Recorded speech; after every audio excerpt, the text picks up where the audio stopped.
하나의 사건에 여러 가지 신문사가 있는데 신문 기사들이 나오는데 관점이 좀 다른 것들을 우리가 알고 있습니다. 그래서 똑같은 사건인데 신문사마다 보도하는 내용이 약간씩 다른 것들을 보게 됩니다. 관점의 차이라고 하는데요.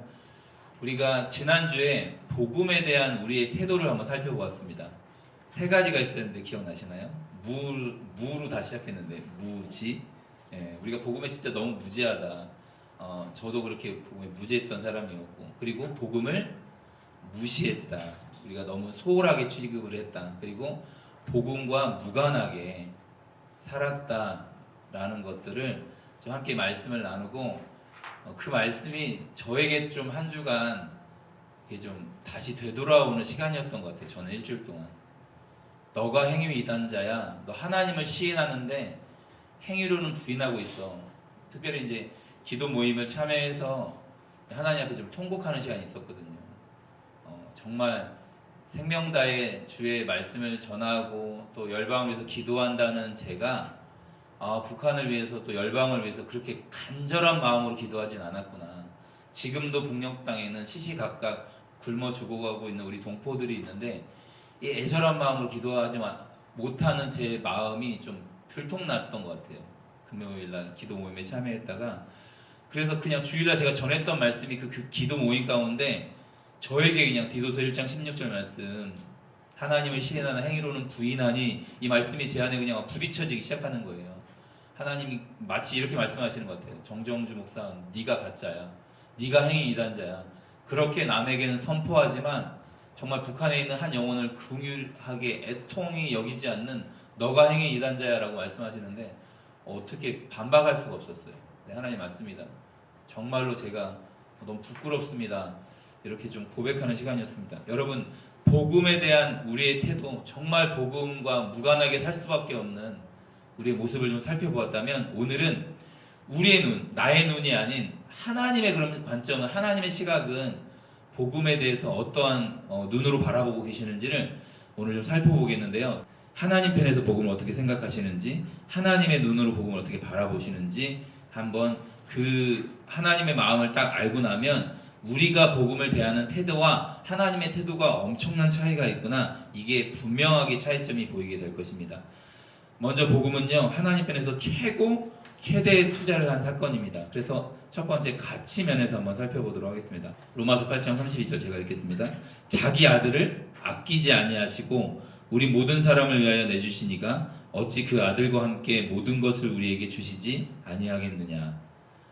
자기 아들을 아끼지 않고 내어주셨습니다. 우리를 살릴 수 있는 방법이 예수님을 희생하는 방법밖에 없기 때문에 모든 사람을 위하여 내주신 그 하나님께서 어찌 그 아들과 함께 모든 것을 우리에게 주시지 아니하겠느냐. 하나님이 복음에 아들을 희생할 만한 가치를 담아주셨습니다. 여러분, 우리는 그 돈을 지불하거나 무언가를 희생을 할 때 사실은 그만큼 가치가 있어야 100만 원을 지불하든가 우리가 5만 원을 지불해서 그 어떤 물건이나 우리의 필요한 것들을 구입을 할 때 가치가 부여돼야만 그 투자를 하게 되어 있습니다. 그러면 하나님 편에서 예수님을 희생할 만한 가치가 누구에게 있었습니까? 우리에게, 우리 각자가 그렇게 하나님 편에서는 너무나 소중한 가치였다는 것입니다. 죄로 말미암아 멀리 떠나 있지만 다시 회복시키기 위한 유일한 방법은 가치. 그 가치를 부여하고 누군가를 희생을 해야 되는데, 우리를 다시 그 죄악 가운데 끌어올리기 위해서는 아들의 희생, 죄 없는 예수 그리스도의 희생밖에는 방법이 없었습니다. 그래서 복음에는 생명의 희생을 할 만큼, 예수님을 투자할 만큼 놀라운 가치가 있었습니다. 우리를, 죄 많은 우리, 하나님을 늘 실망시키고 하나님을 멀리 마음에 떠나 있는 우리를 살리기 위해서 아들까지 내어준 가치가 이 복음의 가치입니다. 복음의 가치입니다. 똑같은 표현이지만 요한일서 4장 9절 10절 말씀에 이렇게 기록되어 있습니다.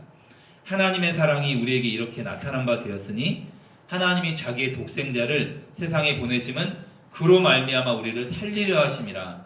사랑은 여기 있으니 우리가 하나님을 사랑한 것이 아니요 하나님이 우리를 사랑하사 우리 죄를 속하기 위하여 화목제물로 그 아들을 보내셨음이라. 우리를 살리기 위해서 9장 말씀 보면 하나님이 자기의 독생자를 세상에 보내심은 그로 말미암아 우리를 살리려 하심이라. 그리고 사랑은 여기 있다. 그래서 우리가 먼저 하나님을 사랑한 것이 아니라 하나님 우리를 먼저 사랑했다 이야기하며, 그런데 우리를 사랑했는데 어떻게 사랑했냐면 우리 죄를 속하기 위해서, 우리 죄를 해결하기 위해서 화목제물로 그 아들을 보내셨습니다. 여러분, 우리는 죽음, 영원한 멸망이 하나님을 떠나 정해져 있는 운명이었습니다. 그리고 구약 역사를 살펴보면 하나님은 에덴 동산에서 하나님께 쫓겨나 얼마 지나지 않아 노아의 때는 죄악이 그냥 온통 모든 세상에 관영했습니다. 그리고 하나님 다시 노아를 부르시고 또 바벨탑을 쌓는 그들에게 아브라함을 부르시고 아브라함을 통해서 한 민족을 만들어서 하나님의 거룩한 민족으로 가나안 땅에 들어가봤자 또 우상 숭배하며 하나님을 떠나 바알과 아세라를 자기의 이 정욕을 채우기 위해서 하나님을 부인하고 하나님을 떠날 수밖에 없는 게 인간의 실존이었고 존재였고, 광야에서 40년 동안 내내 하나님을 악평하다가 죽어간 그 사람들이 하나님이 택한 사람들이었습니다. 그러면 지금 우리도, 지금 모든 인류도 이 마음에 하나님 두기를 싫어하는 건 동일합니다. 인간 스스로 저절로 하나님께 가까이 나아가고 싶은 마음이 우리 본성으로는 들지 않습니다. 우리는 우리를 너무 사랑하고 우리는 죄를 향해서 달려갈 수밖에 없는 운명으로 지어져 있습니다. 여러분, 그런데 우리가 하나님을 사랑한 것이 아니라 하나님이 우리를 먼저 사랑하사 화목제물로 그 아들을 보내셨습니다. 에베소서나 디모데후서 보면, 디모데후서 1장 9절, 에베소서 1장 4절에 보면 창세전에 혹은 영원전에, 이걸 영원전에 계획을 하신 거예요. 복음이 얼마나 놀라운 거냐면 너희가 나를 반역하고 떠나가도 내가 너희를 다시 내가 너희를 다시 그 화목제물을 보내서 나에게 끌어오는 방법을 내가 영원 전부터 준비해 놨어. 죄를 짓는 걸 원하시는 건 아니지만 죄를 만약에 짓는다 하더라도 내가 내 아들을 희생해서라도 너를 반드시 내 자녀로 다시 회복시킬 거야. 이게 하나님 편에서는 영원 전에 계획되어 있는 사건이었습니다. 여러분, 우리 레위기 번제를 보면 우리가 그 모형을 볼 수 있잖아요. 동물이 죽어서 우리의 죄를 용서해주는 이 방법으로 하나님 무언가를 준비하고 있구나 라는 것들을 우리가 알 수 있었고, 실제 이제는 갈보리에서 그 일이 일어났습니다.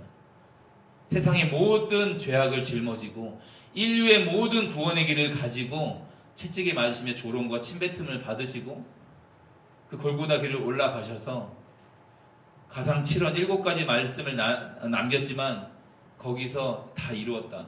영어로는 it is finished. 끝났다. 이 말씀을 선포했습니다. 저희 처형이 초등학교 교사인데요. 이번 주에 잠깐 교제를 했는데 다른 초등학교에서 지금 이제 전주로 이번에 몇 년 근무하시다가 다시 들어오셨는데, 그 지역에서, 다른 지역에서 마지막 수업 때 줌으로 아이들과 수업을 하고 너무 열심히 수업을 준비하세요, 처형이. 그래서 수업을 정말로 만족할 만큼 다 수업을 하고 나서 처형 마음 안에 다 이루었다 이런 마음이 들었대요. 제가 그 얘기를 딱 들으면서 아니 예수님이 하신 말씀인데 처형이 이거 알고 하시는 거겠지. 근데 얼마나 이 수업이 본인에게도 만족했고 아이들도 참 너무 좋았나 봐요, 수업이. 그래서 다 이루었다 하는데 저는 속으로 아닐 텐데, 인간은 다 이룰 수 있는 존재가 아니라 만족했다 이런 표현이시겠죠. 그런데 다 이루었다, 끝났다, 너의 모든 죄의 심판을 내가 끝냈다 라고 표현할 수 있는 분은 예수님밖에 없습니다. 끝났다. 이제는 하나님께로 나올 수 있는 새롭고 산 길이 열렸다. 예수님이 십자가에서 그렇게 외치셨습니다. 여러분, 그 구약에서는 화목제물이 죄를 속하고 또 죄를 지으면 또 화목제물을 내고 또 양을 잡고 소를 잡고 해야 되는데, 히브리서 말씀 보면 영원에 딱 한 번이었습니다. 예수님의 이 번제는, 예수님의 화목제물 대신 사건은 십자가 그 사건, 영원. 그러니까 전후로도 후로도 다시 일어나는 사건이 아니라 딱 한 번 일어나는 그 사건으로 말미암아 우리의 모든 인류의 죄악이 용서되는 사건이었습니다. 그러면 우리 가치는 그런 예수님을 희생할 만한 가치였고요. 우리 범위를 한번 살펴보겠습니다. 요한계시록 14장 6절 같이 읽겠습니다. 또 보니 다른 천사가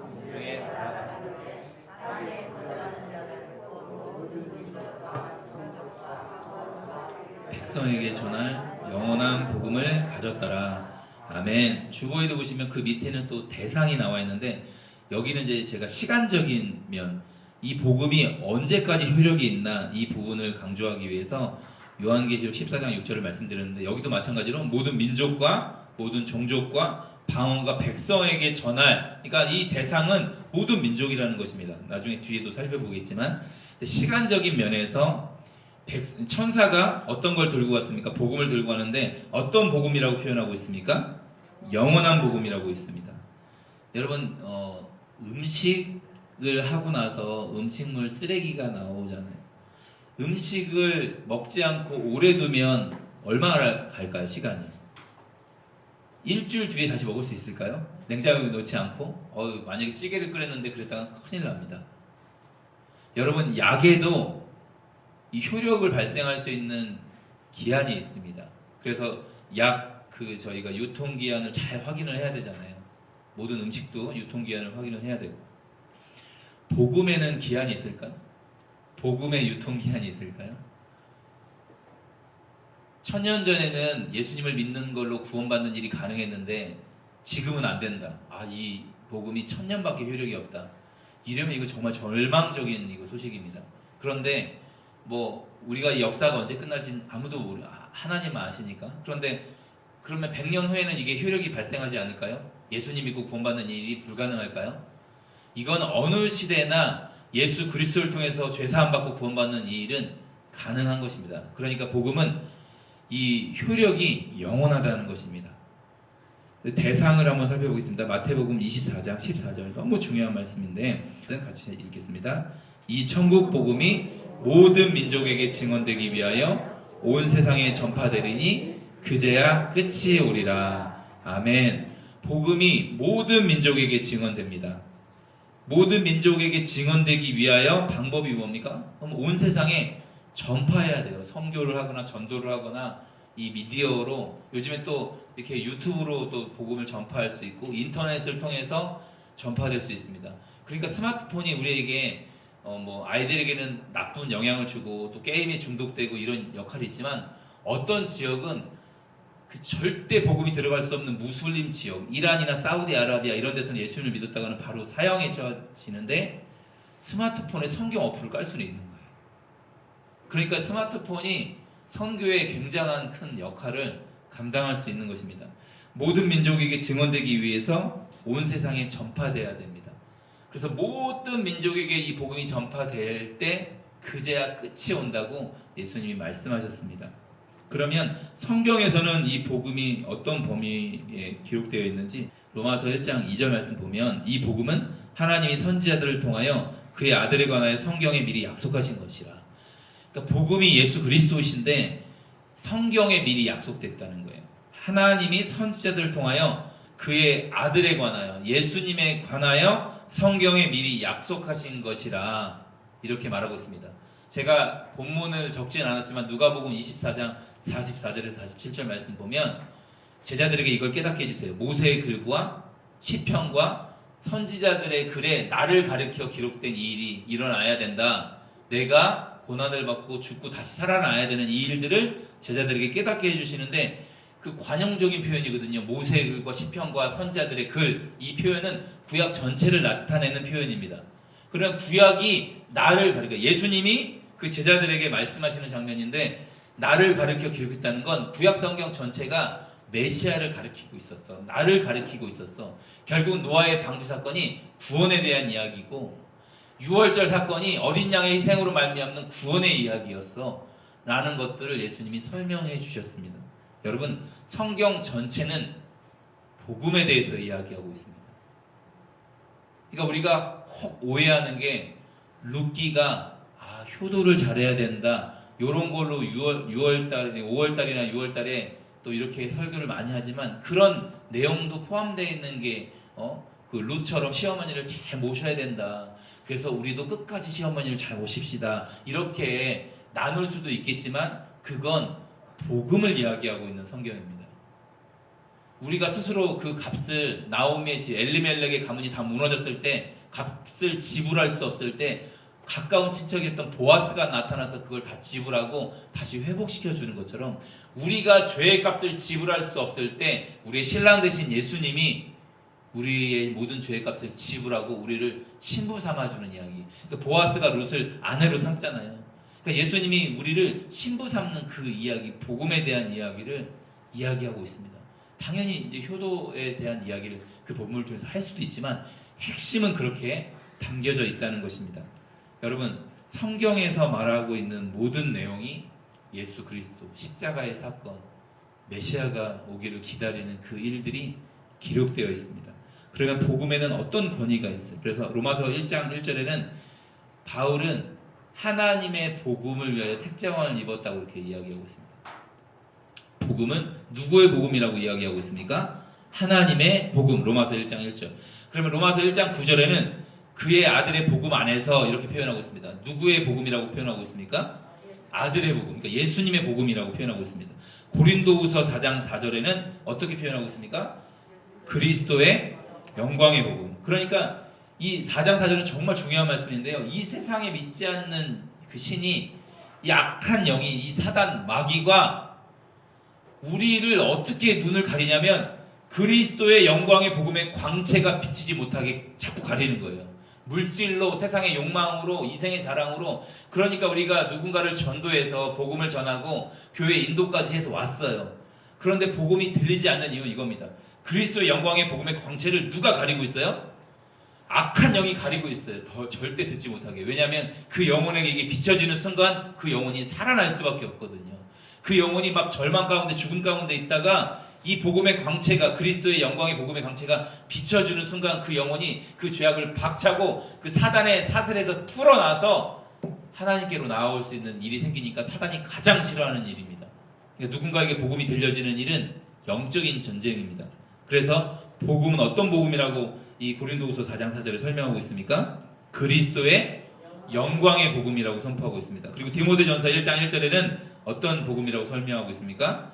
하나님의 영광의 복음. 자, 하나님의 복음, 아들의 복음, 그리스도의 영광의 복음, 하나님의 영광의 복음. 복음의 권위는 어떤 수준입니까?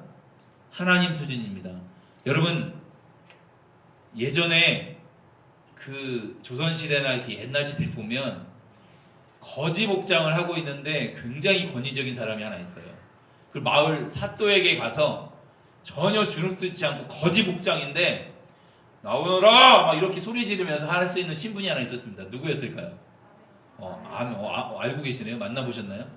저희가 이제 드라마로 많이 봤잖아요. 암행어사 출도하는 순간 복장은 거진데 그냥 그 마을 사또가 막 벌벌벌 떱니다. 누구의 권위를 입고 있습니까? 암행어사가? 예, 암행이라는 건 아주 모르게, 예, 암행. 누구도 모르게 잠입을 하는 거죠. 그래서 암행을 하는 신분이고, 일은 어떤 일이냐면 임금의 일을 하는 사람입니다. 어사. 임금의 일을 하는 사람. 그러니까 잠복하면서 임금의 일을 전 지방을 다니면서 하는 사람들이 암행어사입니다. 복장은 거지지만 권위는 나라의 그 왕의 권위를 갖고 있는 사람입니다.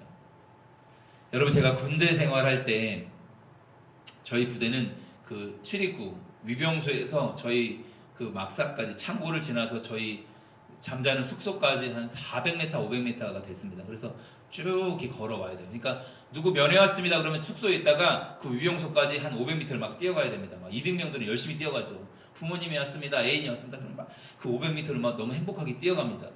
근데 저희 부대 대대장님이 바뀌셔서 중령분으로 바뀌셨는데, 이분이 그 500m를 쭉 걸어오시면서 야, 여기 뭐 너무 허전하다. 근데 저희는 이제 제가 3군수 지원사령부 3군지에서 근무를 했는데, 저희는 뭐 이제 합판, 시멘트 이런 것들을 계속 물건을 내줘야 되는 일이기 때문에, 그러니까 저는 2년 2개월 동안 26개월 동안 이렇게 창고 이렇게 정리만 했습니다. 저희는 뭐 혹한기도 없고 그러니까 거의 당나라 부대라고 하잖아요. 좀 편하게 군생활을 하고 왔는데, 그런데 저희는 이제 트럭들이 많이 왔다 갔다 하니까 나무나 이런 것들 심으면 좀 답답해서 물건을 자꾸 싣고 지게차가 왔다 갔다 하고 막 이래야 되니까. 그런데 그 중령님이 야, 답답하다, 좀 나무 이렇게 좀 환경 미화를 좀 해야겠다. 그래서 저희가 2달 동안 산에 있는 나무를 뽑아서 아름답게 꽂았습니다. 이렇게 한 20m마다 이렇게 나무를 이렇게 하고 한 4, 50그루 심었던 것 같아요. 2달을 걸려서 2달. 계속 사파하고.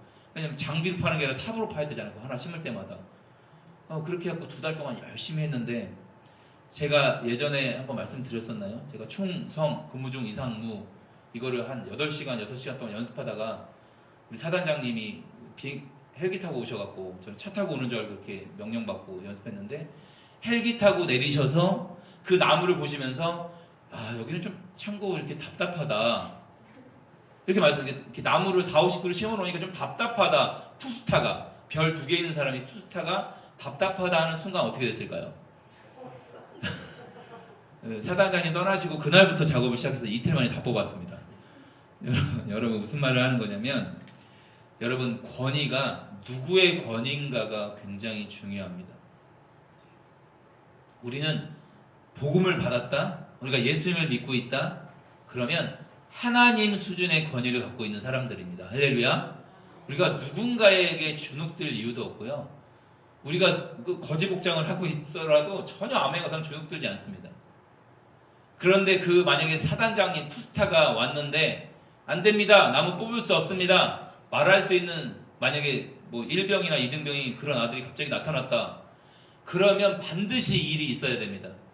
참모총장 별 4개인 사람이 아빠고, 그 아빠가 면회 와서 야 이 나무 너무 예쁘다 아들아, 누구도 아빠가 명령하는데 누구도 이 나무 못 뽑게 해 라고 만약에 명령을 받는 순간 2등병이지만 투스타 앞에서 사단장님 나무 뽑으면 안 됩니다 하는 순간 이 대대장하고 중대장하고 이제 막 식은땀이 흐르는 거죠. 그런데 아빠의 권위, 포스타의 권위를 딱 육군 참모총장의 권위를 갖고 있으면 뽑을 수 없습니다 라고 딱 말할 수 있는 것입니다. 우리가 누군가에게 이 복음을 당당하게 외칠 때 하나님의 권위를 가지고 너 예수 그리스도 믿지 않으면 넌 영원한 멸망이야, 그게 어떤 대단한 권위자라도, 제가 대통령을 만날 일은 없겠지만 대통령을 만나도 예수 안 믿으면 지옥입니다 라고 당당하게 말할 수 있는 게 우리의 신분입니다. 우리 그런 권위를 가진 사람들입니다. 복음을 주신 목적은 어떤 목적이냐면, 로마서 5장 10절 말씀 보면 곧 우리가 원수 되었을 때 그의 아들의 죽으심으로 말미암아 하나님과 화목하게 되었은즉 화목하게 된 자로서는 더욱 그의 살아나심으로 말미암아 구원을 받을 것이니라. 여러분 복음은 화목해 하는 목적이 있습니다. 화목해 됐다는 건 관계가 끊어졌다는 거잖아요. 끊어진 관계를 회복시켜 주었다, 불편해진 관계를 다시 화목시켜 주었다, 이런 기능이 있습니다. 복음의 목적은 하나님과 죄인을 화목해 하는 목적입니다. 여러분 인생을 살아가면서 저도 불편한 것들을 많이 느껴봤지만 가정 안에서 이 화목이 깨질 때가 가장 힘듭니다. 자녀와의 관계, 혹은 부모와의 관계, 혹은 가장 가까운 아내와의 관계가 불편해지기 시작하면 이거 미쳐버릴 것 같습니다. 저희는 이제 자주 그러진 않지만 가끔 한 1년에 한 번 가끔 불편하면 너무 힘들어요. 너무 힘들어요. 밥 먹는 것도 힘들고 숨 쉬는 것도 힘들고 잠 마시는 것도 힘들고 서로 눈치를 봐야 되고, 그리고 그 한마디가 얼마나 어려운지를 알겠어요. 결혼해보니까 여보 미안해 라고 말을 꺼내기까지가 막 너무 힘든 거예요. 자존심을 막 굽혀야 되고. 여러분 가족 안에도 불편하면 이렇게 마음이 어려운데 5장 10절 보면 하나님과 원수 되었다 합니다. 곧 우리가 원수, 하나님과 원수, 그냥 같이 사는 사람도 아니고 원수, 만날 수 있는 관계가 아니잖아요. 원수라면 원수 되었을 때 그의 아들의 죽으심으로 말미암아 하나님과 화목하게 되었은즉. 그러니까 이게 제가 계속 복음의 가치를 설명하고 복음의 태도를 우리가 설명하면서 이 한 줄이지만 원수 되었을 때 그의 아들의 죽으심으로 말미암아 하나님과 화목하게 되었은즉, 이게 얼마나 위대하고 놀라운 말씀이니까. 이거는 천지가 개벽할 말씀이잖아요. 원수였던 우리가 어떻게 하나님과 화목하게 되지? 그의 아들의 죽으심으로 말미암아. 우리 너무 이걸 문자적으로 보고 그냥 우리 별 크게 묵상하지 않고 이 의미의 감동이 우리에게 오지 않으니까 그냥 하나님이 아들 보내셔서 죽으셨나 보다 자꾸 이렇게 생각을 하는 건데, 이게 사실은 이게 충격을 받고 야 원수가 어떻게 하나님과 화목이 되지? 라고 조금만 우리가 묵상을 해봐도 내가 하나님과 원수였구나, 하나님을 만나러 갈 수도 없는 원수 내가 집안이었구나, 그런데 예수님의 희생으로 말미암아 내가 화목하게 되어났구나. 더욱 그의 살아나심으로 말미암아 예수님이 부활하셨을 때 내가 구원을 받았구나. 나도 그 부활이 나에게도 이제 실제구나 라는 것을 깨닫게 되는 것입니다. 그러면 우리에게 이 직분, 화목케 하는 직분이 있습니다. 고린도후서 5장 18절 19절 말씀입니다. 모든 것이 하나님께로서 났으며 그가 그리스도로 말미암아 우리를 자기와 화목하게 하시고 또 우리에게 화목하게 하는 직분을 주셨으니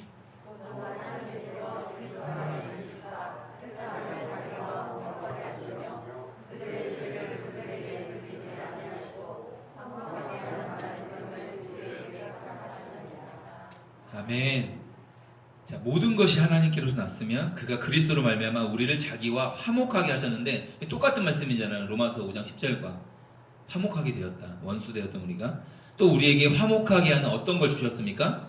직분. 그러니까 전도가 선교가 죄인과 하나님을 화목하게 하는 우리 주변의 사람들에게 우리 친인척이나 우리 주변의 친구들에게 우리 이웃들에게 예수님을 소개시켜주는 건 하나님과 원수되었던 사람들을 화목하게 하는 일을 그 직분을 우리가 감당하고 있습니다.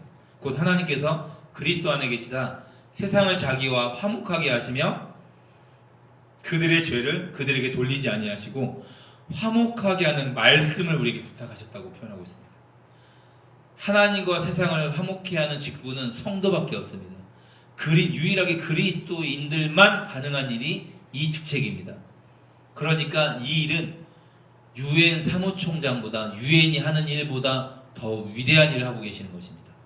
유엔은요 전쟁이 일어날 때 남수단 북수단 일어날 때 가서 중재 역할을 하는데 또 해결도 안 돼요. 계속 싸우고 있어요. 그런데 우리는 하나님과 원수되었던 사람을 화목하게 하는 그 연결고리를 우리가 말씀을 통해서 전도를 통해서 그 직분을 감당하고 있습니다. 그러면 좌우 옆에 분에게 이렇게 인사할 수 있는 거예요. 유엔보다 위대한 일을 하고 계시는군요 라고 같이 한번 좌우 옆에 분 뒤에 분들에게 유엔보다 위대한 일을 하고 계시는군요 같이 한번 인사하겠습니다. 야, 유엔보다 위대한 일을 하고 계십니다. 그러니까 한 사람에게 예수님 믿으세요 라고 선포하는 게 유엔보다 더 위대한 일을 하고 계시는 것입니다. 그래서 이 복음의 마지막은 성격입니다. 에베소서 2장 8절 말씀 보면 너희는 그 은혜에 의하여 믿음으로 말미암아 구원을 받았으니 이것은 너희에게서 난 것이 아니요 하나님의 선물이라. 만약에 자격을 준다면 저희 예전에 우주인을 한 명 뽑았거든요. 우주에 갈 수 있는 사람을 한번 뽑았는데 누가 뽑혔나요? 이소연 자매님 이소연 씨가 뽑혔는데 경쟁률이 어마어마했습니다. 다 탈락하고 그 사람 한 명만 그 우주선을 타고 이렇게 우주를 경험하는 일이 있었습니다. 만약에 천국 갈 수 있는 자격을 부여한다, 복음을 받을 수 있는 자격을 부여한다, 이러면 정말 답답할 일입니다. 그런데 복음의 이 성격에 어떠한 걸 부여했습니까? 하나님이 은혜라는 요소를 포함시켜 놨습니다. 은혜. 너희는 그 은혜에 의하여 어떤 걸로 구원받습니까? 믿음으로 말미암아. 그러니까 누구도 노력이 아니라 믿음으로 말미암아 구원을 받게 되었습니다. 이것은 너희에게서 난 것이 아니요 하나님의 선물이라. 누구도 쟤 왜 구원시켰어요? 쟤는 자격이 안 되는 것 같은데요 말을 할 수 없게끔 누구라도 저 주님을 믿을래요. 저 이제는 저에 대한 삶이 아니라 제가 주인 된 삶이 아니라 전 믿음으로 예수님이 저의 삶의 전부입니다 라고 저희 마음 안에만 결정하면 믿을 수 있는 이 구원의 통로를 만들어 놓았습니다. 믿음으로 구원받습니다. 그리고 그 믿음이 되는 원인은 하나님의 은혜입니다. 그래서 예수님을 믿는 그 불신자였다가 예수님께로 돌아오는 수많은 사람들이 고백하는 게 저도 마찬가지지만 모든 것이 하나님의 은혜였습니다. 나를 지으신 이가 하나님, 나를 보내신 이도 하나님. 그리고 제가 백차 모임에 참여하면서 정말로 큰 통회와 자복과 회개가 일어나면서 소름이 돋을 정도로 너무 감사했습니다. 원월드 교회를 통하여서 제가 예전부터 북한을 위해서 기도는 했지만 이렇게 구체적으로 하나님의 마음을 가지고 또 담나 분들과 제가 10년 동안 선교 훈련 받으면서 계속 열방을 위해서 기도했는데 실제 그분들을 섬길 수 있는 자리에 그리고 북한을 위해서 기도하고 같이 섬길 수 있는 이 기회를 불러주신 게 얼마나 하나님의 은혜인지 놀라운 하나님의 격려인지를 깨닫는 시간이었습니다. 여러분, 그래서 구원은 철저하게 하나님으로부터 나오신 거고 우리로서는 절대 나올 수 없습니다. 그래서 구원은 선물이라는 것입니다. 선물. 은혜란, 같이 한번 읽겠습니다. 시작. 은혜란 받을 자격이 전혀 없는 자에게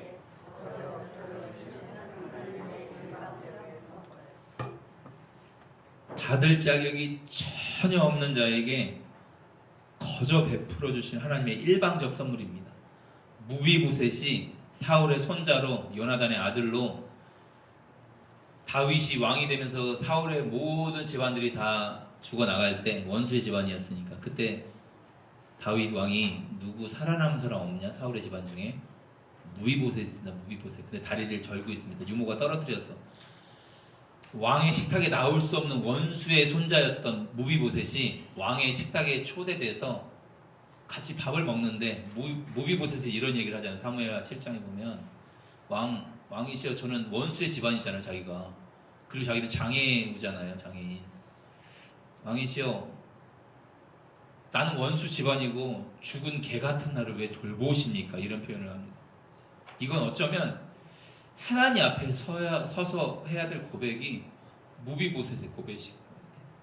제 인생에서도 복음을 가장 깊이 깨달은 그 시간 동안 그 고백이었던 것 같아요. 하나님, 정말 죽은 개 같은 나, 하나님 앞에 의로움이라고 찾아볼 수 없는 더럽고 추악한 내가 어떻게 하나님의 자녀라고 인정을 받습니까? 하나님, 나 정말 자격이 없는데, 너무 더럽고 추악한데 하나님 어떻게 이런 나를 변함없이 사랑합니까? 그런데 다윗 왕이 너 나 죽을 때까지 나랑 같이 밥 먹자, 이런 은혜를 베푸는 거예요. 보세요. 받을 자격이 전혀 없는 자에게 그냥 거저 왕의 신분으로 거저 베풀어줘 버리는 거예요. 하나님께서 우리에게 은혜를 주시는데 내가 아들까지 내어줄 거야. 네가 죄악 가운데 나를 떠나고 너 마음에 나를 두기 싫어서 나를 부인하고 또 나를 멀리 떠나도 내가 너를 끝까지 찾고 찾을 거야. 이게 호세아의 이야기잖아요. 배신하고 떠나도 창녀가 돼도 몸을 팔고 그 신전에 그 인신매매 막 당해서 이제는 마지막 몇 푼 안 되는 돈으로 팔려나가는 그 고매를 하나님이 호세야, 그 돈 주고 찾아와. 그 이야기가 더럽고 쓸모없는 버려진 땅 같은 우리를 하나님이 어떤 값을 지불하시냐면 만왕의 왕이시고 만주가 주가 되시는 영원전부터 하나님과 삼위일체 하나님이셨던 창조주이신 그 예수 그리스도, 그분이 이 땅에 인간의 몸을 입고 내려오시는데 죄인 마리아의 그 자궁에 착상이 되셔서 인간처럼 똑같이 태어나시려고 우리를 살리기 위해서 똑같이 그 10달의 그 기간을 보내시고 똑같이 아기의 모습으로 태어나시는 거예요. 하나님이신 그분이, 하나님의 아들인 그분이. 이걸 우리가 어떻게 다 이해하겠습니까? 복음을. 우리를 살리기 위해서. 여러분, 나의 눈이 아니라 하나님의 눈으로 복음을 보니까 이 복음의 가치가 얼마나 어마어마합니까? 그리고 권위나 이 효력이 이 영원한 복음이고 누구라도 믿기만 하면 다 모든 민족이 믿을 수 있는 복음이고, 또 목적은 화목케 하는, 하나님과 원수되었던 우리를 화목케 하고, 그리고 이 성격 자체가 은혜로 주어진, 누구도 믿기만 하면 이 복음을 받을 수 있는 이 놀라운 복음. 여러분, 차이가 보이십니까? 우린 복음을 무시하고 복음에 대해서 잘 무지하고 모르고 복음과 상관없이 살고 있는데 하나님은 복음의 전부를 거셨습니다. 우리를 살리기 위해서. 그러니까 이 복음을 소홀히 취급하고 복음을 거절하고 전도를 받지 않는 사람들은 영적인 음모입니다. 영적인, 이 사단의 이 영적인 전쟁입니다. 우리 인간 존재의 문제입니다. 복음을 존재적으로 싫어합니다. 하나님께 굴복당하는 걸 존재적으로 우리는 싫어합니다. 그런데 그게 진짜 사랑의 회복이고 영원한 기쁨과 만족이 있습니다.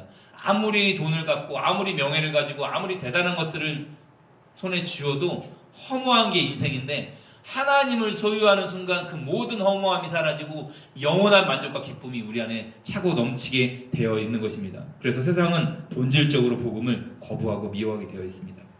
그리고 교회 안에서도 영적인 전쟁이 일어나는데 이걸 다 이해하고 동의하면서도 받아들이지 않는 비극이 일어나기 시작합니다. 이 존재의 문제가 있기 때문입니다. 그래서 하나님 앞에, 그러니까 처음에 예수님이 선포한 건 뭐냐면 회개하라, 회개하라, 이거였습니다. 회개하고 천국, 이 하나님의 복음을 받아들이라고. 회개하라, 천국이 가까이 왔느니라. 여러분, 이건 영적인 문제입니다. 복음 앞에서는 다른 길이 없습니다.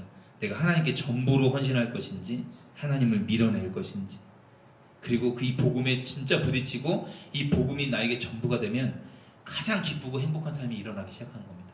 세상이 줄 수 없는 그 평안이 일어나기 시작하는 것입니다. 마음 중심으로부터 변화가 일어나는 것입니다. 그래서 교회가 이 복음의 본질을 떠나면, 중세교회가 그랬잖아요. 천년 썩어질 수밖에 없습니다. 교회가 세상과 타협하고 면죄부를 팔고 교회가 이 야망이 생기기 시작하면 교회는 썩을 수밖에 없습니다. 복음의 생명력을 잃어버렸던 이 교회가 이 교황 시대에, 아주 그냥 중세 시대에 온 세상을 다 병들게 했던 것처럼, 만약에 교회가 이렇게 복음의 본질을 잃어버리고 생명력을 잃어버리면 썩을 수밖에 없고 이 사회에 아주 악한 영향을 미칠 수밖에 없습니다. 어쩌면 한국 교회가 지금 그런 모습을 부끄럽지만 많이 보여주고 있습니다. 뭐 세습의 문제나 뭐 건축의 문제나 수많은 일들로 건강한 모습을 잃어버려서 목회자들의 어떤 타락의 문제들이 일어나기도 하고, 정치적인 어떤 사건에 연루되기도 하고, 이런 일들 때문에 복음의 생명력과 가치를 점점 잃어버리고 있었습니다.